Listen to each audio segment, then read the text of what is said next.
Ciao a tutti e bentornati a una nuova escursione con Antelacus. Oggi ci troviamo sul massiccio del Grappa. Precisamente siamo saliti da Pederobba, abbiamo fatto la strada del Monfenera, superato il Monfenera, superato il Monte Tomba e ci troviamo nei pressi della trattoria d'Amiette. Da qui parte il sentiero 212 che ci porterà a fare Castelcesil e il Monte Palon. E da oggi abbiamo anche una grande novità. A grande richiesta da parte vostra, ed era una cosa che comunque volevamo fare anche per conto nostro, troverete la traccia GPX. Basta andare in descrizione nel video oppure anche nel blog e trovate il link al sito con le mappe da cui potete scaricare in formato GPX la mappa che vi permetterà di seguire il percorso che facciamo noi oggi.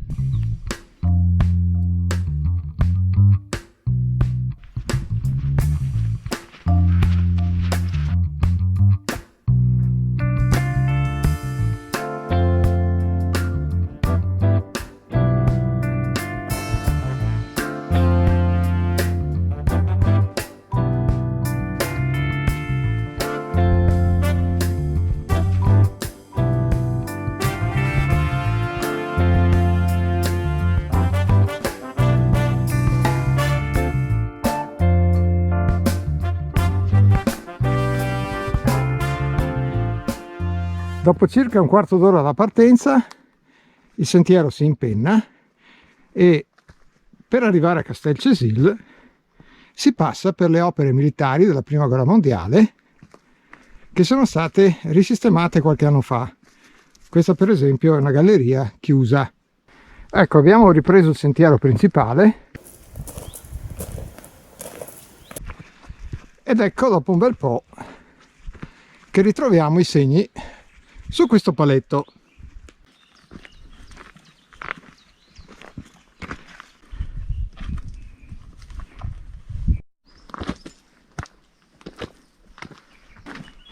Ecco, qui stiamo attraversando con questo ponticello la prima trincea che è proprio qui sotto.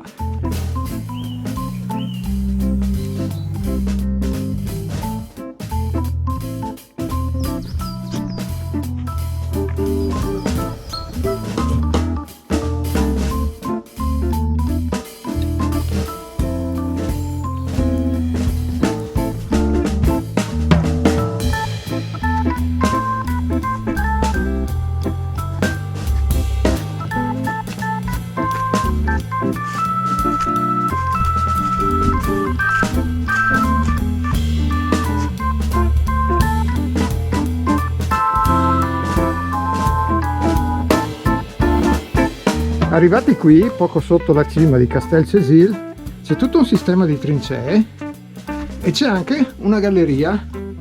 Attenzione alla testa, ed è perfettamente percorribile.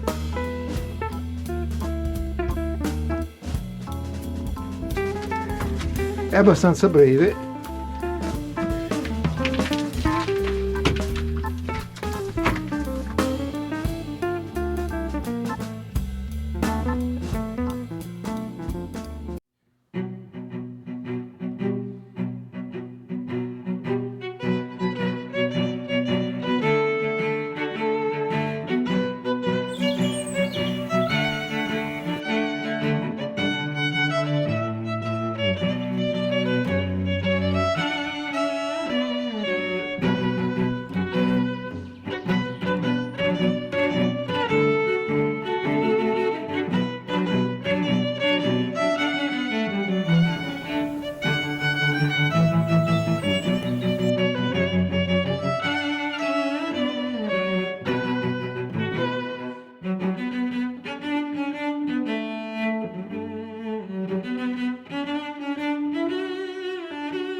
Eccoci arrivati in cima a Castelcesil.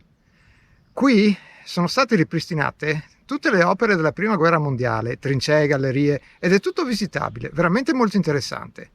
Adesso questa è la prima tappa del nostro itinerario di oggi. La seconda sarà Cima Palon, che è già visibile ed è qui dietro di me, si vede la croce.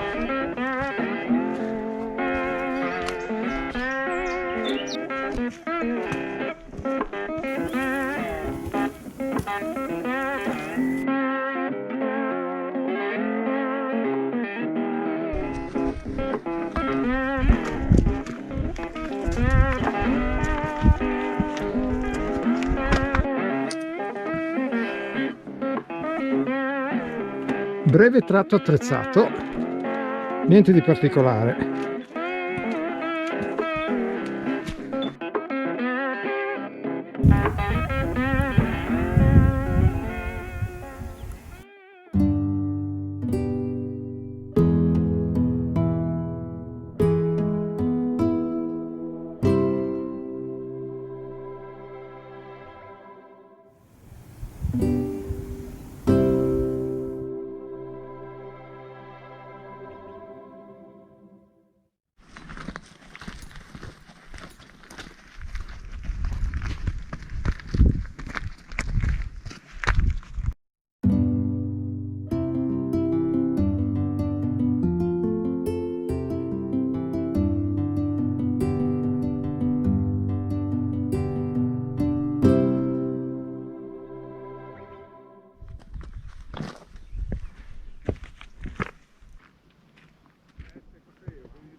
Eccoci arrivati in cima al Monte Palon, che è qui e non è sotto dove c'è la croce, lì praticamente una specie di anticima.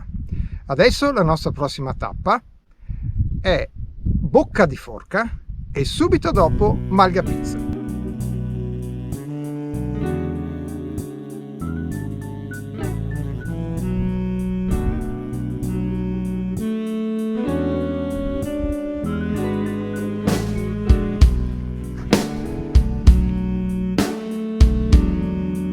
Ecco, dopo un ultimo strappo veramente tosto, stiamo divallando leggermente e stiamo per arrivare a Bocca di Forca.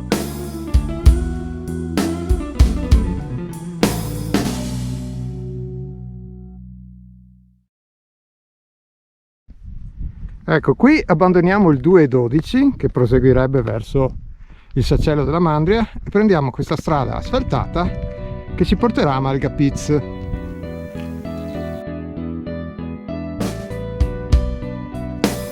Stiamo arrivando a Malgapizzo, che è questa qui, ovviamente chiusa.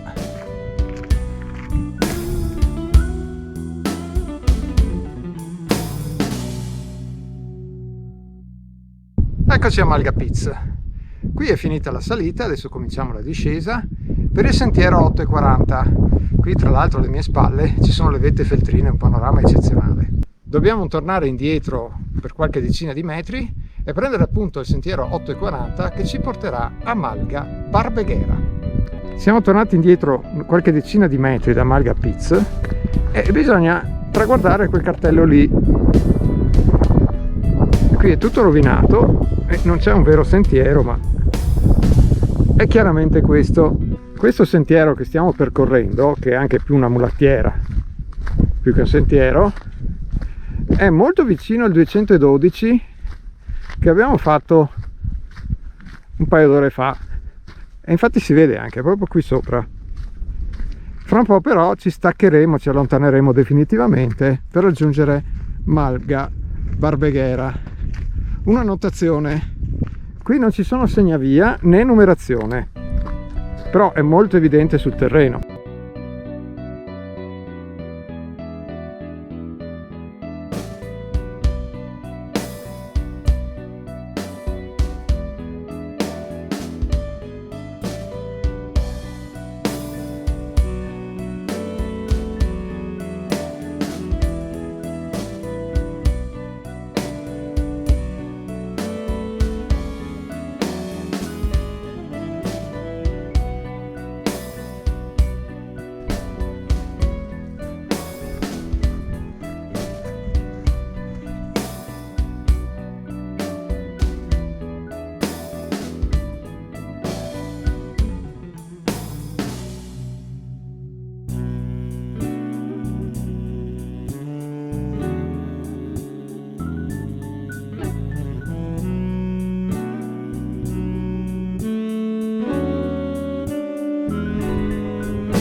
Arrivati a questo cancelletto c'è uno dei rarissimi segnavia, eppure col numero 840.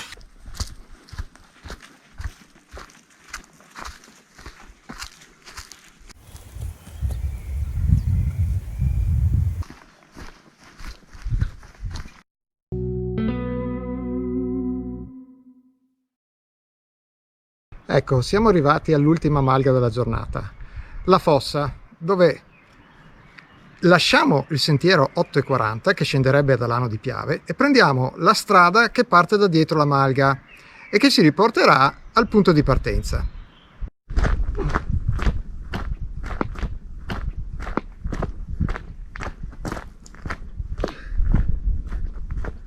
Da Malga alla fossa abbiamo fatto tutta la strada bianca, siamo arrivati al punto di partenza, bisogna uscire un po' prima del Monte Tomba dalla strada e si torna esattamente da dove si è partiti. Il percorso è stato veramente bellissimo, molto interessante dal punto di vista storico nella prima parte ed estremamente panoramico nella seconda. È un percorso escursionistico senza difficoltà particolari, in alcuni punti però è piuttosto ripido. E come detto, da questo momento in poi abbiamo anche la traccia GPX, la trovate in descrizione oppure anche sul blog. Cliccate dentro, vi manda sul sito, che è il sito di Mappi, e da lì potete scaricarvela ed eventualmente seguirla per fare lo stesso nostro percorso. Bene, noi ci salutiamo qui. Se vi è piaciuto iscrivetevi al canale e ricordatevi di attivare le notifiche se volete sapere quando esce il nostro prossimo video. Se invece volete vedere le foto con tutta la descrizione dettagliata dell'escursione, allora abbiamo anche un blog. E le parole chiave sono sempre le stesse: Antelacus Outdoors. Grazie e alla prossima escursione con Antelacus!